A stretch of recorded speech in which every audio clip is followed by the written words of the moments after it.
In few words, introduce myself. My name is Piotr Madej. I'm assistant of the Audiosphere Lab in Intermedia Department. My main focus is audio, sound art. I'm also composing the music, and I'm also making I'm making sound for movies, for example. So I'm mostly work in studio, and I'm making sound art. I think it's enough of me. And let's start. The first work I chosen is about Ujków Stary. Ujków Stary, Old Ujków in English. It's a village abandoned 1,000 years ago because of mining damage. I show the video. This work, Ujków is living in close neighborhood there was a mine shaft by zinc and lead ore mine. After the end of exploration, inhabitants were resettled and the shaft has been blown. The whole terrain looks like full taken by nature, but in fact is a result of industrial activities of a man. In deeply overgrown terrain, we can find marks of houses demolished to the foundation, village infrastructure elements, and also sacral objects like chapels and road crosses. Under the shallow layer of soil, there are a lot of artifacts, household remains, and a lot of rubbish. A soundwork Ujków is living is a reminder of a plastic problem, which is laying underground, stays without decomposition by hundreds of years. Instead, they release and will release a long time toxic substances into the soil through chemical process.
So it was kind of temporary sound sculpture, kind of.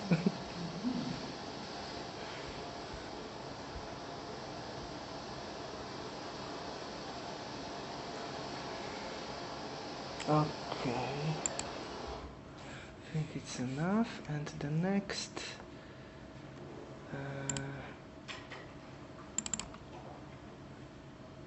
okay. So actually, is my master degree thesis.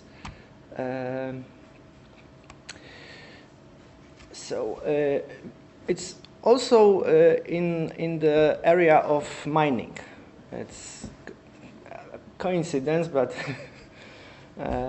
but it's fact. So nearby our city Kraków, there is a city of Wieliczka, and inside of Wieliczka there is a famous salt mine. It's one of the oldest facilities of that kind in Europe.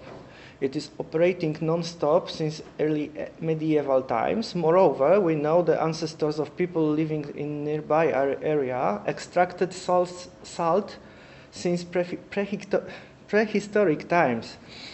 Extraction of fossil deposits is one of the key elements which provides some noticeable changes in geological structures of the Earth's crust.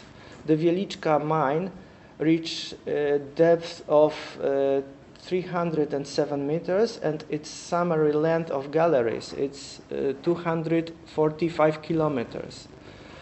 Post-exploration voids and galleries out of order makes a real danger of collapse. So miners are filling it with propant, po polsku to się nazywa podsadzka, od podsadzania, which is a sand pumped underground by high-pressured water. This sand could be taken from the open-pit mines, for instance, near Orkusz, so many kilometers away. In this manner, one geological deck is replaced by other one from totally different place. At the beginning of the 20th century, there was a project of total liquidation of mine. It became economically unprofitable because the rock salt deposit hit the end. My work in the form of computer 3D game tells a story about a miner who was fascinated by beauty of the forms made by crystals of sodium chloride, and also artworks made underground by miners, craftsmen, and artists. He found a way in the beginning of the 20th century to protect and care of important parts of the mine and conserve it in historical form.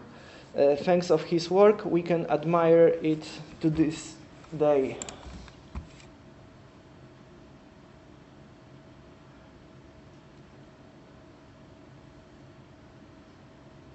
It's shorter than previous. Yeah, it's shorter, so it's.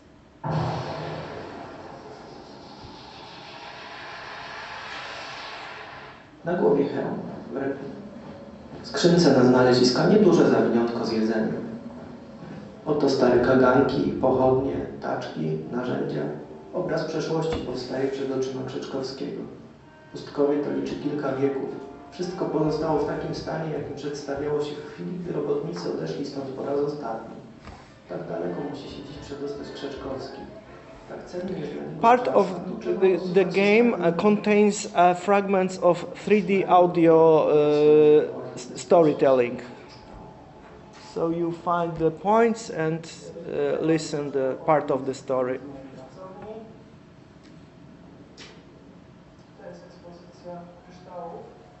So in the work there was a few virtual galleries from the different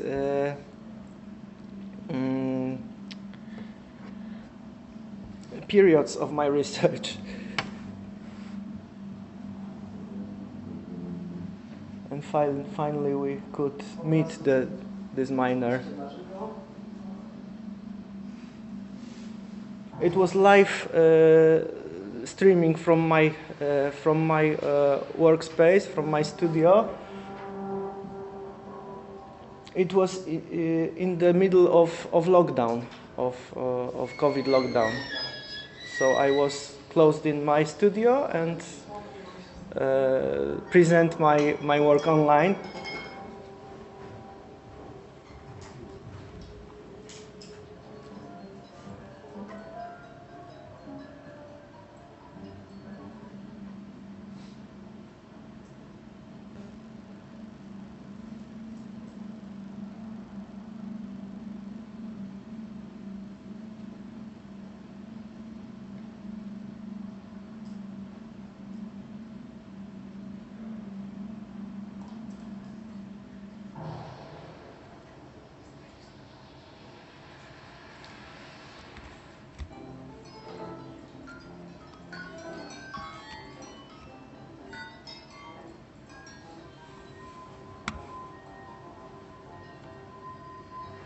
Okay, maybe I